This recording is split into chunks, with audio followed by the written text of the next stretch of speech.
नमस्कार, मैं श्वेता आपका स्वागत करती हूँ आपके अपने चैनल द इंडिया मूव्स पर। विश्व राजनीति में कभी कभी ऐसे पल आ जाते हैं जो पूरी दुनिया की नजरें खींच लेते हैं और चीन की राजधानी बीजिंग में आयोजित विक्ट्री डे परेड भी ऐसा ही था।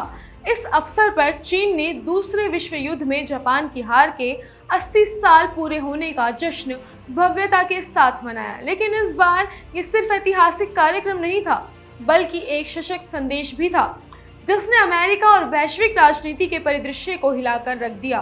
चीन के राष्ट्रपति शी जिनपिंग ने इस मौके पर एक ऐसा भाषण दिया जिसने सबकी निगाहें अपनी ओर आकर्षित कर दी।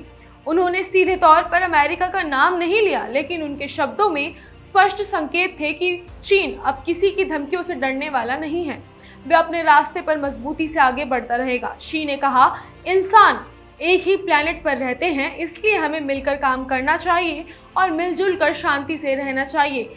ये दुनिया वापस जंगल राज में नहीं लौटनी चाहिए, जहां छोटे और कमजोर देशों को बड़े देश धमकाते रहें और दादागिरी करते रहें। उनके इस बयान में अमेरिका की व्यापारिक नीतियों, टैरिफ और वैश्विक प्रभाव स्पष्ट झलक रही थी। उन्होंने ये भी कहा कि मानवता को अब शांति या युद्ध, बातचीत या टकराव और सबके लिए लाभ या नुकसान के बीच एक रास्ता चुनना होगा।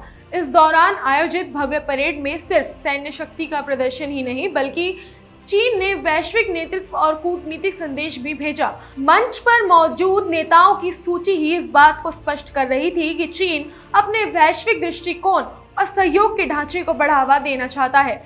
रूस के राष्ट्रपति व्लादिमीर पुतिन, पाकिस्तान के प्रधानमंत्री शहबाज शरीफ, ईरान के राष्ट्रपति मसूद पेजेशिकियान, म्यांमार के सैन्य प्रमुख मिन ऑंग हलाइंग, उज्बेकिस्तान के राष्ट्रपति शवकत, मंगोलिया के राष्ट्रपति उखना और बेलारूस के राष्ट्रपति अलेक्जेंडर लुकाशेंको समेत कुल 26 विदेशी नेता इस परेड का हिस्सा बने।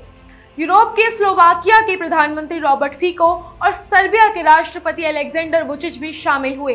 खास तौर पर उत्तर कोरिया के नेता किम जोंग, उन्होंने विशेष ट्रेन से बीजिंग आकर परेड में भाग लिया, जिससे इस आयोजन की कूटनीतिक महत्ता और बढ़ गई। शी जिनपिंग ने परेड में चीन की सैन्य ताकत को प्रदर्शित करते हुए संदेश दिया कि चीन अब वैश्विक शांति और सहयोग के लिए एक स्थिर और सशक्त विकल्प बनकर उभर रहा है। उन्होंने अपने भाषण में कहा कि चीन शांति और विकास के मार्ग पर हमेशा कायम रहेगा और सभी देशों को एक दूसरे का ध्यान रखते हुए मदद करनी चाहिए ताकि युद्ध जैसी त्रासदियों से बचा जा सके।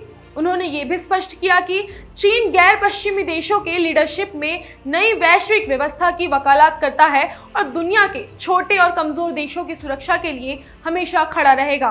उनके शब्दों में भावुकता के साथ साथ सियासी रणनीति भी झलक रही थी, जो अमेरिका और पश्चिमी देशों के लिए स्पष्ट संदेश थी कि चीन अब सिर्फ आर्थिक या सैन्य शक्ति नहीं, बल्कि वैश्विक नेतृत्व के लिए तैयार है। इस पूरे आयोजन ने यह दिखा दिया कि इतिहास के 80 साल बाद चीन अब अपने बलबूते पर और अधिक सशक्त होकर विश्व राजनीति में अपनी भूमिका निभाने को तैयार है। और ये परेड सिर्फ भव्यता नहीं, बल्कि भविष्य की दिशा का संकेत भी थी।